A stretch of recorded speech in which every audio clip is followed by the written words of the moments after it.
Hæ, ég ætla að segja ykkur brandara. Á íslensku, ekki ensku. Ok, hann er svona.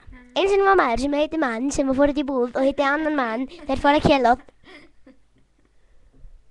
Nei, byrju, það tóldi ekki. Já. Hvað segir þú? Þetta var hann sko. Ok, ég ætla að segja ykkur sögu. Já. Segðu. Einu sinni var stelpa sem heitir Rauðhetta.